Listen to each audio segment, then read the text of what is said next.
Srimati Snehagini Churia, a strong leader from Western Odisha, who has served in our ministry, in the Biju Janata Dal ministry in the past, and has also served in many important portfolios and issues.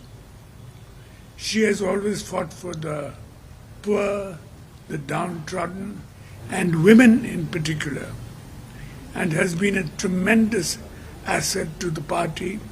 Therefore, we have concluded in our party that she will be the candidate from the Biju Janata Dal for the ensuing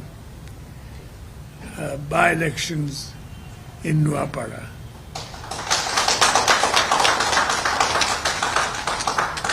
I congratulate her with all my heart for the past many good works that she has done for the people of our state, particularly the poor people and the women, and we will all be there to support her.